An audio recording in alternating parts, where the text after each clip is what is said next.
What's going on, y'all? Welcome back to My RP Life. I'm your host, Juan. I have a special guest on today, a new friend of mine. But before we get started, subscribe to me on YouTube, follow me on Twitter. You can also join my Facebook group, My RP Life Family and Friends. My beautiful Diva Deb is the admin there, and I'm also the admin. And shout out to my beautiful queen. Mwah, I love you, baby. So my special guest on, and one more thing.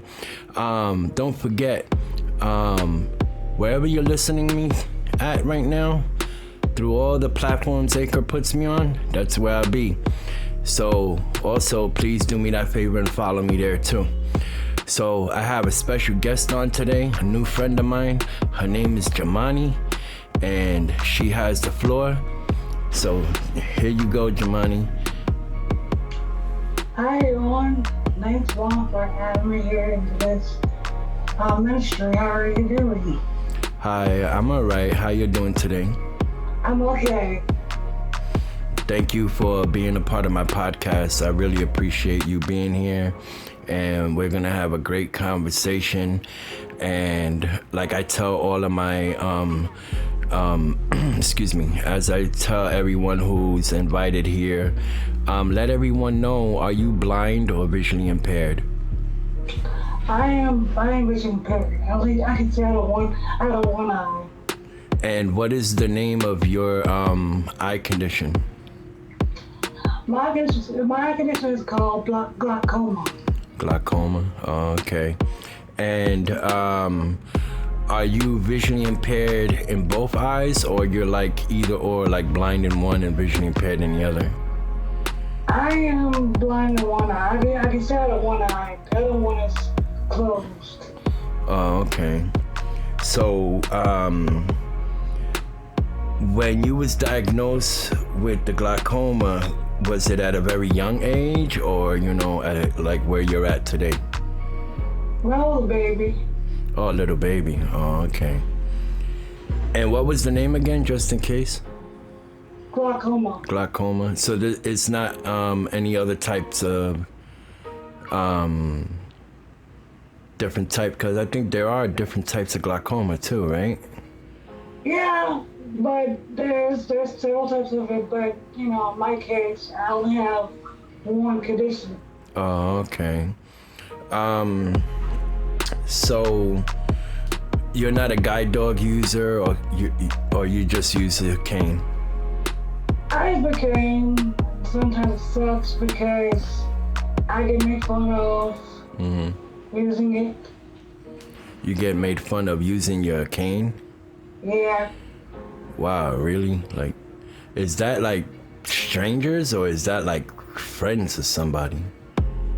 Strangers, like random folk coming to me, and they would, laugh at me. They would go, "Oh, look at this blind person with, cane," and they make fun of me. And it kind of makes me sad, it doesn't really make sense, because it hurts my feelings that people talk about my eye condition and make fun of me. Yeah, they shouldn't. You okay? Yeah, I'm fine. Oh, it sounds like you dropped your phone or something, that's why. No. Yeah, well, that's a shame that strangers do that. They have no consideration, because the cane is representing you, and that's how you get around, Yeah. and they shouldn't do that, disrespect you that way, because that's actually like to help you see in a way, Yeah. That was growing up. I had people make fun of me because I had trouble with my eyes. I couldn't see out of my eye. They were talking about them. They always make fun of me because I'm always walking around the stores with Kai all that stuff. My family, and all they do is stare and laugh at me. Wow. That's messed up that they do that. People out there, some people are just inconsiderate, disrespectful, and doesn't have any sense at all. because I can guarantee if a person is missing limbs and stuff like that, they wouldn't. If those people like that were missing limbs who disrespect people, they should just take into consideration that, God forbid, that can happen to them, you know? But, Yeah. so, and, like, what other things you're trying to do to, like, keep yourself positive and motivating, dealing with these everyday struggles? Well, you know, I try to keep my head up high and not get sad. And sometimes I just close my room. I go in my room and close the door and just cry myself to sleep. And I realize that, you know, I don't let nothing stop me from doing what I'm doing. And plus, I'm a heart patient. I'm a heart patient on top of it because I've been born with eye pollen plus heart pollen on top of it. So I've been doing both. Yeah. Doing both. I just named this. So you have a heart condition also? Yeah. And how did that happen? Well, when I was a baby, I had been in hospital for about, I think, 2.5 months. And what they did was I went through several doctors, and the doctors I went to, they were not so nice to me. They told my mom and dad to take me home and watch me die. Wow. Yeah. And that was when you were a baby? Yeah, about 1 years old, practically. Wow. That's very harsh, especially coming from a doctor. They shouldn't had spoke to your parents that way. Yeah, it made my mom cry, and she was upset because I was her boy, I was her miracle child, and sometimes a lot of parents, they wish they had kids, they wish they had, you know, children, you know, and the person had their own child sit at home and be slammed with some medications and stuff. Yeah. Do you deal with any other like medical conditions other than just your heart? Well, just my heart, you know, that's all it is. And now that you're older, do you still have like serious heart problems, or do you take meds for that? I take medication. The old medicines I have, it expired, and I got shocked twice. They put in a pacemaker in my body to keep it from, if my heart was to shut off, they would have to, the defibrillator would have to shock back to life, and if it doesn't work, I'll be, you know, in the body bag hands to funeral home. Right. So, with your heart condition, do you have like any stents in there to like maybe help with blood flow or anything like that, or is it just medications and stuff? It's a wire, and it's like a plastic wire. Sometimes, you know, I tend to be careful not to pull it apart, because sometimes when you have surgeries, they tend to pull it apart, and then have surgery to repair the whole entire thing. And plus, I had my old one since I was about 21 years old. Oh, so you just recently got a new one put in?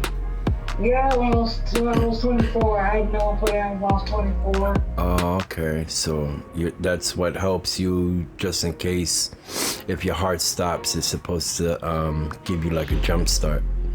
Yeah. Yeah. Oh, I'm okay. scared because, you know, I went to cardiac arrest 6 times, and it's no fun going in and out of the hospital. It's no fun getting told you might not live to be this age, you might live to be this, you know, this time, you know, just go ahead and die. Just go ahead and kick it. Right. And are you a part of any like church organizations, or like, are you part of something online that helps you get through in your life? Like, because I do know you have your faith in God, and Oh yeah. so that's, so like what churches you like attend and stuff like that, whether it be online or Well, I just recently came back from my hometown, Chicago, and I go up there 3 times a week to celebrate, my religious holidays, my church family. And I just came back from celebrating Pentecost with my family. I went to church both days, Saturday and Sunday. That's nice. And I just got through singing in my church. I sing solos, I sing in the choir. And I recently just got saved at the age of 14. That's nice. And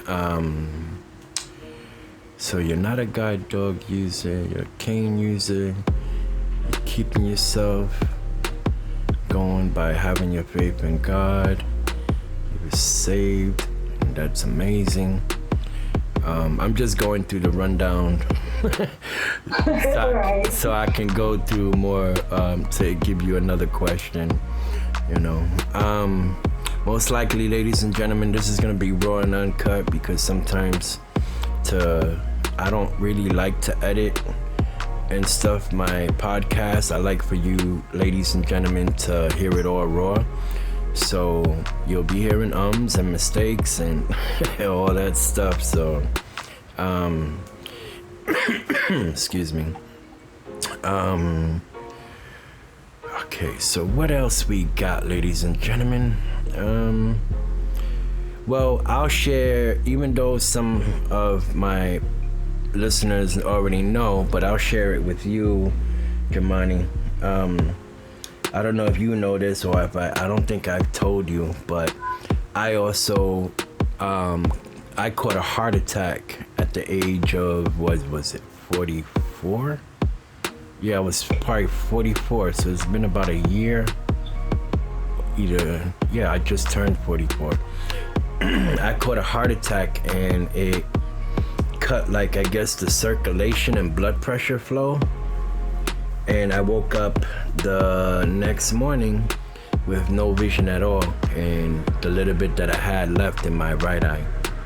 So, but I don't use like a pacemaker or nothing like that, but I do take like blood pressure medications and stuff.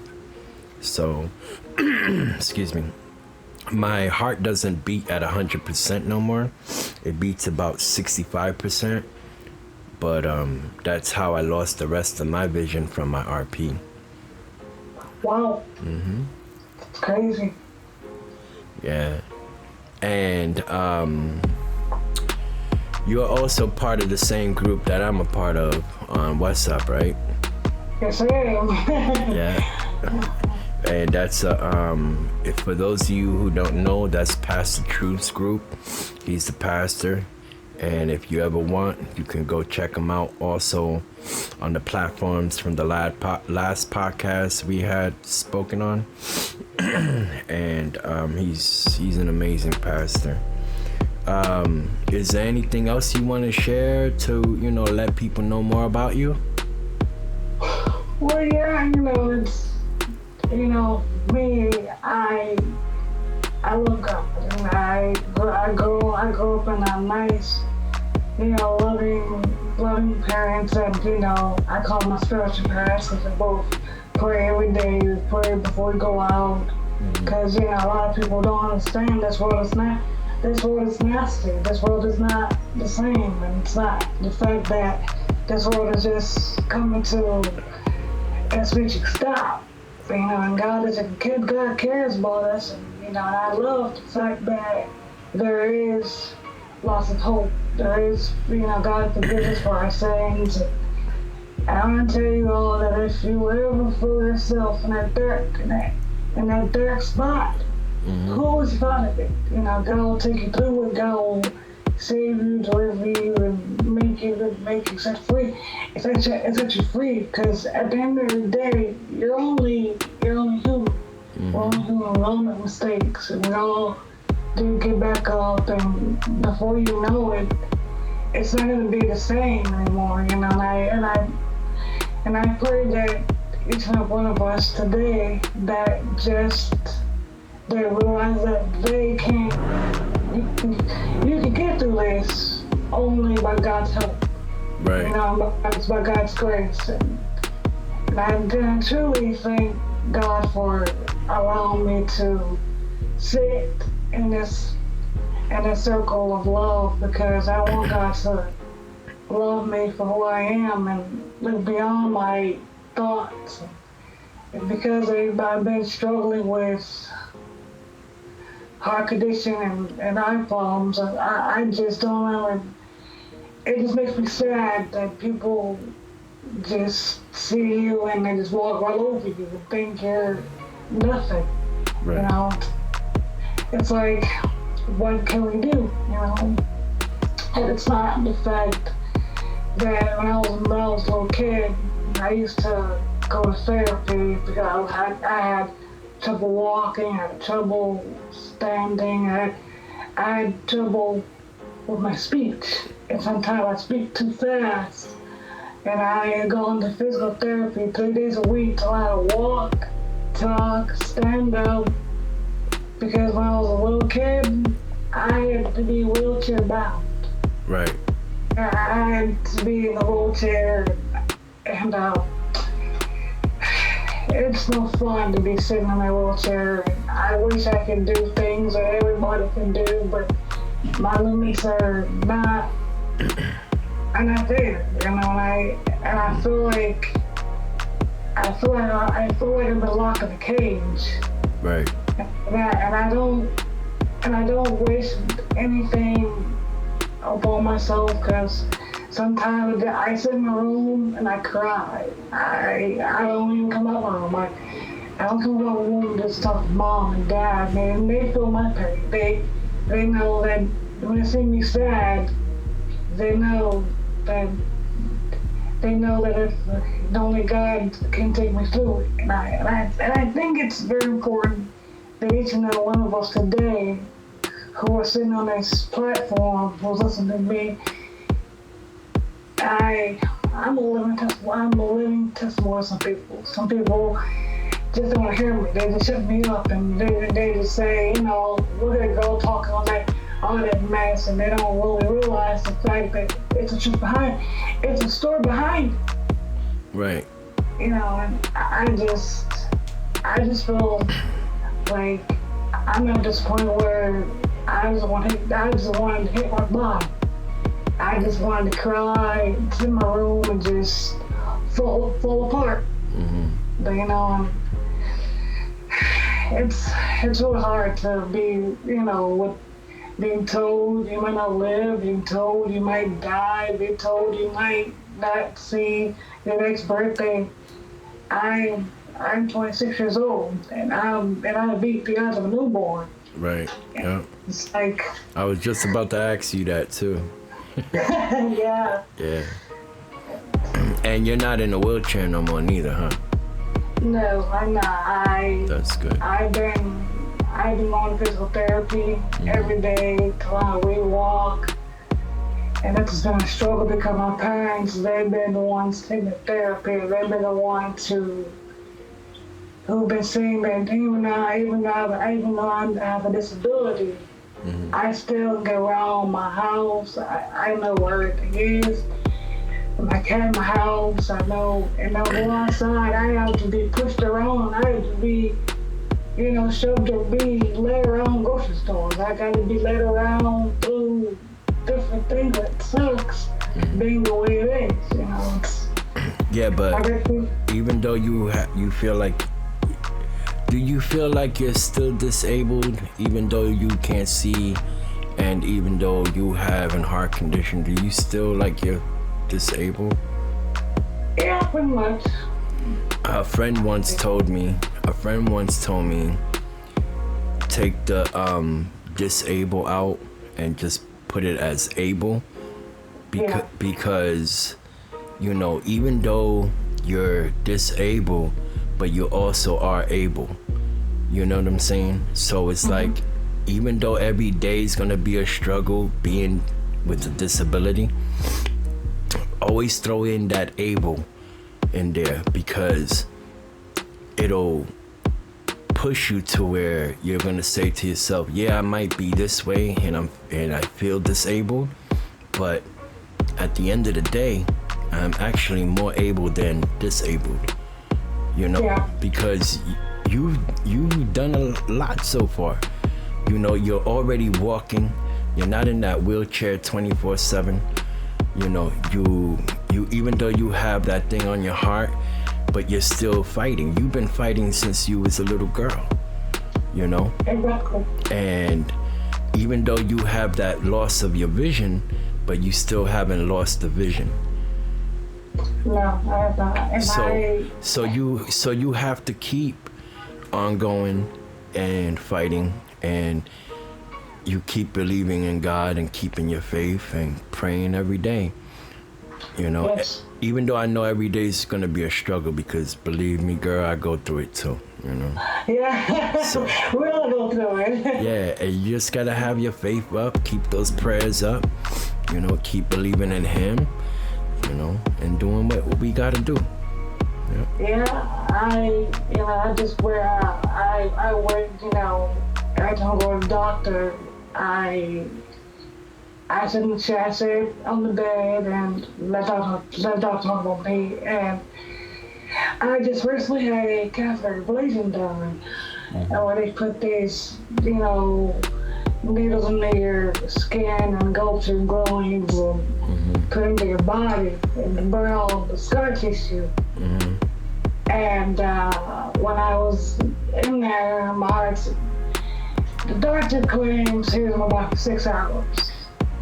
And for some reason, he said to mom and dad, your child heart stopped beating.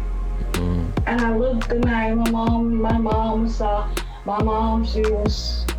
she took it hard. She didn't even expect for me to do, come out of it. Some people, they always say, that's why I really want to go to Arnold Palmer Hospital and tell these parents that their children have life to live. Their children are just, doctors will give up on folks and think it's okay. I think it's all right. I thank God for my parents and my home pastor who's in Chicago, because both, they prayed for me. They prayed that I get through it. And sometimes it just really come, but I'm sorry for being the right. And I don't really blame myself for having heart condition. I really don't. Because, I get pills shoved down my throat when I get to go back to the hospitals and doctors, and it's too much. It's too much to handle. Yeah, it gets overwhelming after a while. And I realized that I can't do it no more. I just shut down and just think about it. I just don't have this sense of urgency to keep going. I just tell myself all the time, I can do it. I have faith in God. I believe in God, and I go to church every Saturday. I believe that God will save me. And sometimes every time I go to the airport, I sit in the wheelchair and I watch all these people come right in front of me, and they think I'm nothing. They think I don't belong in the same community. They don't believe that I can get out of the chair. And then some people would go, I don't want to push your child because your child's blind, or I don't want to push your child because your child, she can't see. I'm like, the cane's there to recognize you. Not only that, it's like your heart just was crushed, and I feel like my heart's been crushed.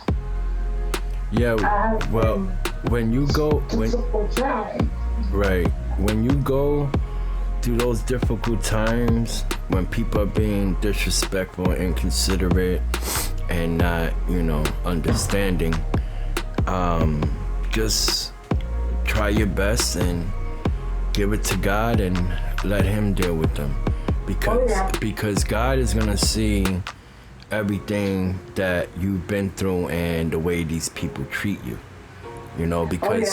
Because someone once also told me God don't like ugly. So if you acting ugly and these people acting ugly towards you, then God don't like that, ladies and gentlemen. So like, be good out there, be respectful. You see anyone who's disabled, just remember they're also able to do other things too. Don't just assume that you see a person who's blind or a person who's vision impaired, person in a wheelchair, someone who's lost their limbs. Just because they're that way doesn't mean they're not able to do things in their life. That's the things wrong. That's what's wrong with people today. They always assume. Don't always assume that you see someone with a disability that they're just not able to do something. They do things differently. But yeah, just had to get that out there. I hear you. It's I just put up this. I said, if you guys don't really understand what disability is, try walking in our shoes. Yeah, exactly. And I go down, and it's sickening because I recently went to the restaurant with my family, and they expect for me to read a print menu, like, do you have a brown menu for me to read or I want to eat? And they will tell me, oh, let me go ask the manager if we do have one. Like, you should have one for every restaurant. For everybody who comes there with vision impairment. You never know who you might run into. People might, make fun of you and say, how can a girl look at a boy? How can a girl look? I had this one lady who gave me this nasty look at the restaurant and told me, how can you read them? They'll slap a menu from your face and say, read this. And you're thinking to yourself, why am I getting discriminated against vision impairment when they should, have a menu for every restaurant? Yeah. And I don't about sitting there wondering what your parents would order for you. You can order yourself off your own menu. Right. And what you want to eat, And some restaurants do that. They do have like braille or large print menus, but most of them don't, because not a lot of people, like, I'm not saying everyone with the disability doesn't go out, but some don't go out because they're afraid to be judged. They're afraid of lots of things. So, but some restaurants do carry them, but some restaurants don't. And it's good that they have them, because it'll help us out a lot more. Yeah. But it is what it is, Yeah, and I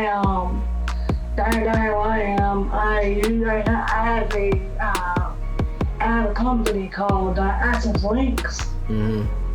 And it's like a shared ride. It's like a door-to-door service. Will pick you up and take you where you want to go. And I had this one really woman who sat next to me. And I was sitting by the door getting ready to get off the bus to go. My mom would go back to my mom's house. And I called my mom on the phone. I said, I'm on my home. She's okay.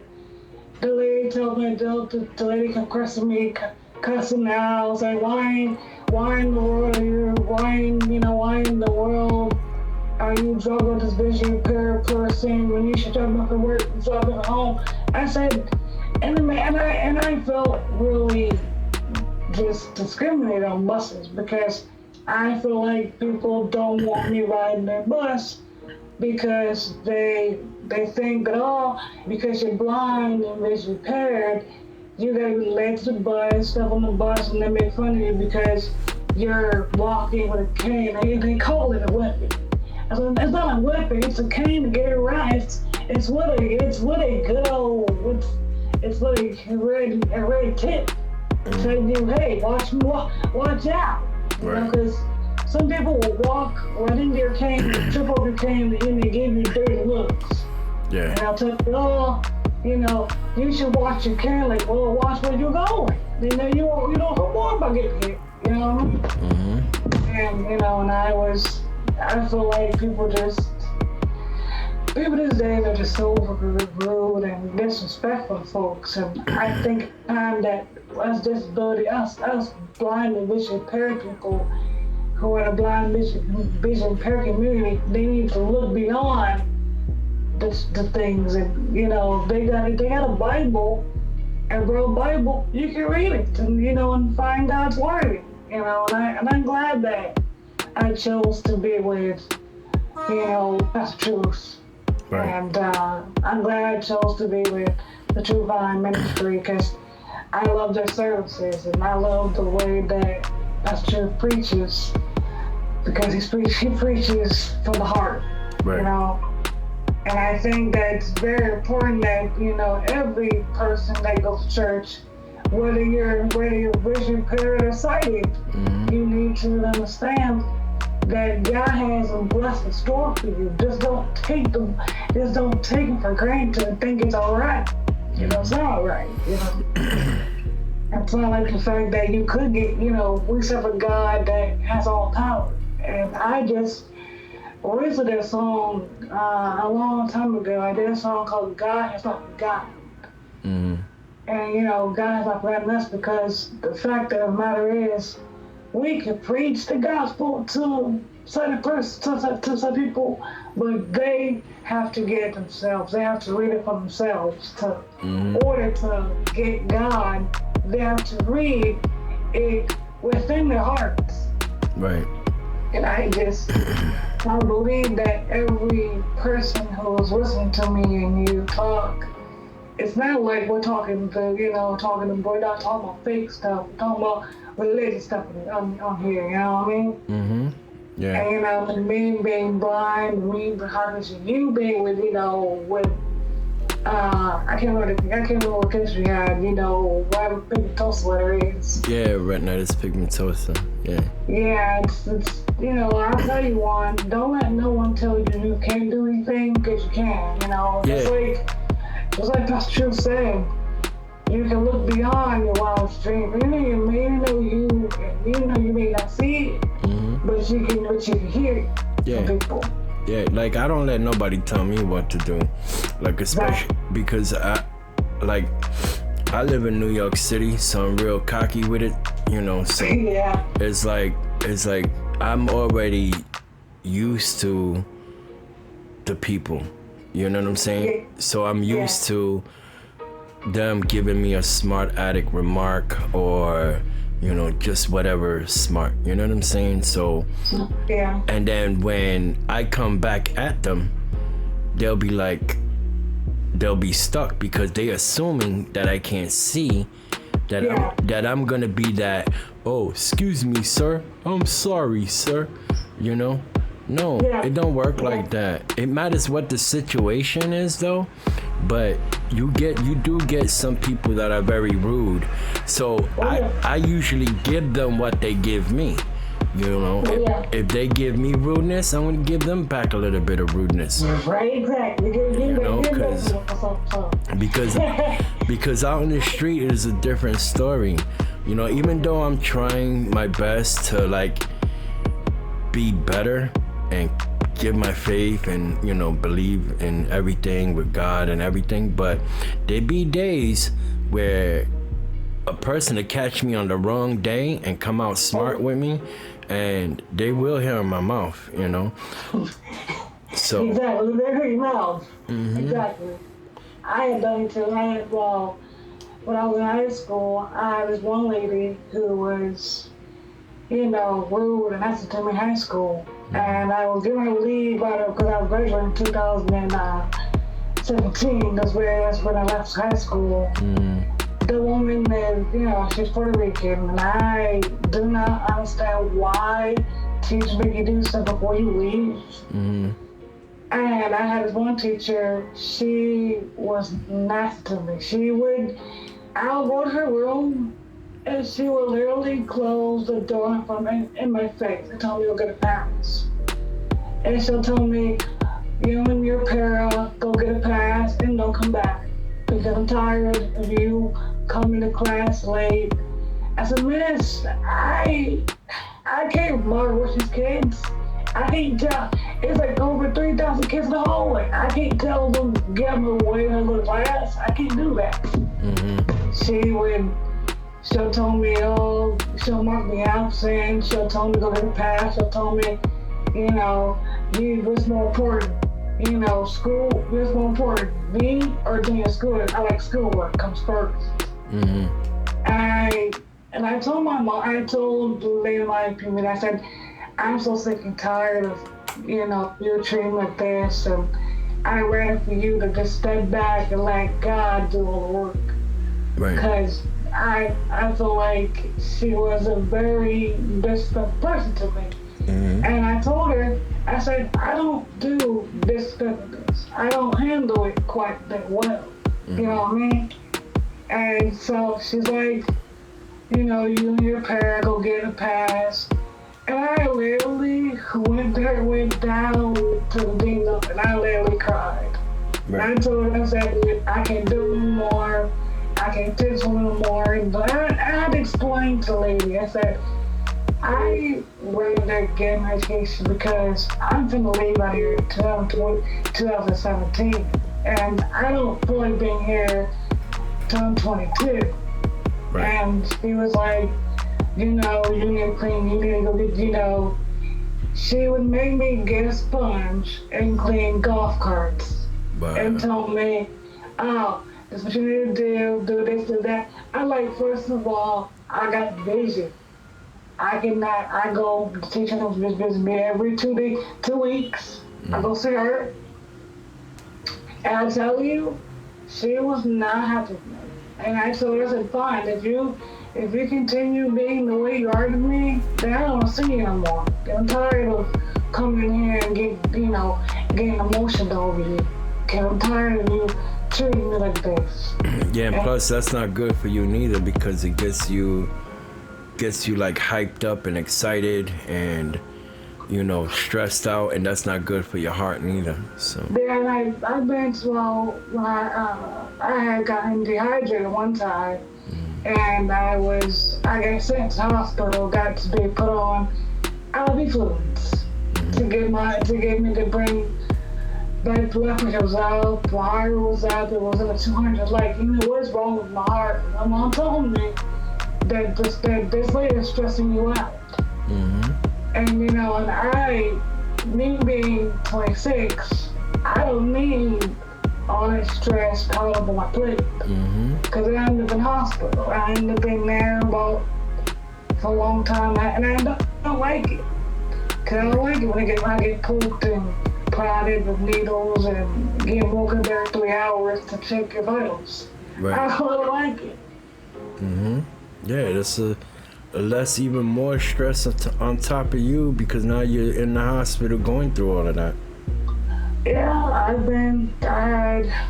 I had several surgeries when I was a kid. One, they wanted to remove my eyeball because my eyeball was outside of my socket. Mm-hmm. And, doing the prayer of faith, I told my mom, I said, if it's God's will to fix my eyes, that's his plan. Right. I can't change the way I am. I wish I did, but I can't. You know what I mean? Because it's like when you just at that stage where you just don't want to do nothing but sit there and just soak and cry. I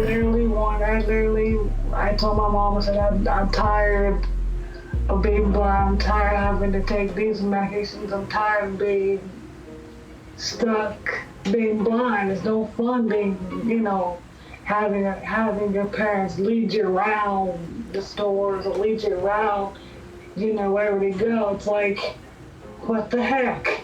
Right. Yeah, it's like, everyday struggle. Oh yeah, it is, and I believe me, why I wanted to cry so bad. I said, you know what? I told my church family that I wanted to give up, but they told me not to. They told me, just because you're young, you don't need to be, getting, don't die this age. Because some people, they kick it too soon. A lot of people just, they die and they don't return. Our parents are just, I sit about times and said, you all may not feel our pain, but you'll feel it one day. Mm.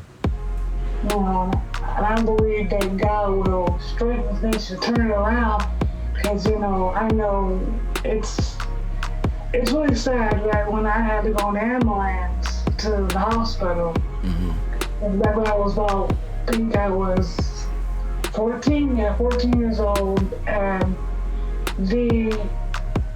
let me just go on. This lady, she made me run around the school in 90-degree heat. I literally came home and I passed right on the floor, passed right out on the floor. Wow. And I was like, and then my brother was scared because he's like, mom, down on the floor. I'm like, my mom was back because she's calling 911, and I said, they told me because I suffered a heart attack. Because, wow. And now that I go back with the doctor, I look douchey and I said, I can't do this anymore. I can't. And I just realized that many people they just give up. I mean, I have been told by so many doctors, well, I'm gonna give them one day, I'm gonna give up on your daughter. Your daughter's not gonna make it through the night. Your daughter will die. Your daughter will be in this body bag at the funeral home, and you will never see your daughter again. And my mom is so upset with them. And she didn't even cry. She even just sobbed. And she went to crying, and I said, Mom, it's not my fault. It's not my fault that I had this condition. It's not my fault that, I thank God that He allowed me to live a healthy life. Besides, I'm a living testimony to people. Some people, their children are in the hospital right now fighting for their lives, and it's not like I can get through them all. Right. Okay. Oh, you there? I'm there. Oh, okay. No, it sounded like a lost signal for a minute. Oh. Yeah. Sorry about that, ladies and gentlemen. Yeah. So, would you like to maybe give out a shout out to any of the people, friends, or the people who support you and stuff, going through what you go through in your life? Well, I would like to give a huge shout out to my friends who supported me through all this. They should get started doing this too, because they should be able to tell their story. They should be able to tell the difference between what I go through as a blind individual. I hope and pray that each and every one of you guys who are watching me or hearing me, wherever y'all are, just don't give up on God, because God will give up on you, And I feel that God will supply your needs and take you through it and bring you out of it, because the only way you're going to get through is to bind the spirit of the enemy against your houses. Whatever God has destroyed, whatever the devil destroyed you, you can always ask God to get on your knees and lay prostrate before the Lord and ask the Lord to help you get through this and help you get through the tough times, because I know people are struggling right now with their disease, whether you're sighted, whether you're not, whether you're having, whether you're diabetic or, having these medical issues, put it all in God's hands. Stop worrying about what the future may hold, because at the end of the day, it's not promised. The day's not promised. And I hope that you and your loved ones, tell your loved ones that you love them. Because at the end of the day, you may not see them, but they can see you. Be grateful for what they did for you. Be grateful for the actual things that they've done and put you through. You know what I mean? It's not like you can get here. Your parents brought you here, your grandmas and grandpas, they'll still be here. But you have to trust in the man upstairs to get you through the day. It's only by God's grace and mercy that's helping you get through it right now. Right.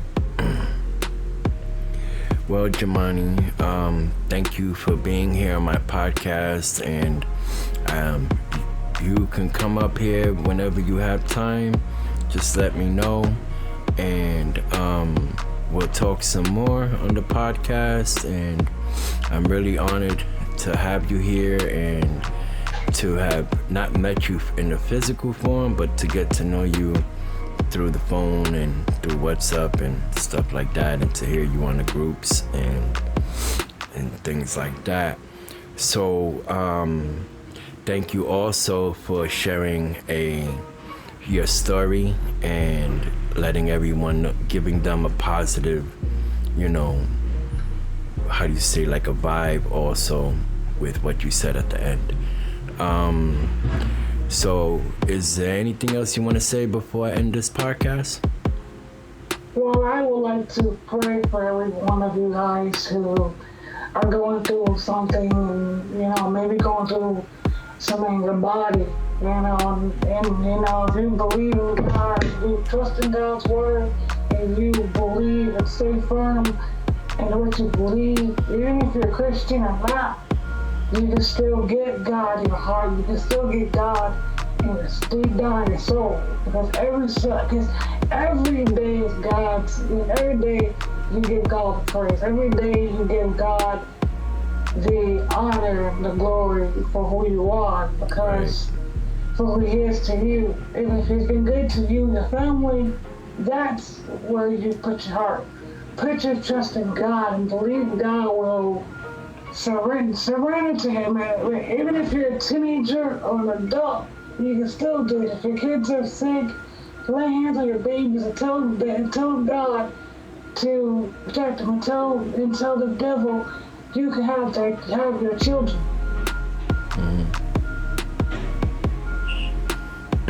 All right. I like to pray for you all. Juan. Oh, you're gonna do a prayer right now? Yes. Oh, okay. Let's hear it. I want to hear it. Yes, let's go. Dear Heavenly Father, I come to you today asking you to look on my spiritual brother who's sitting on this chat with me, breaking the bread of life and taking him through whatever he's dealing with, whatever the outcome is.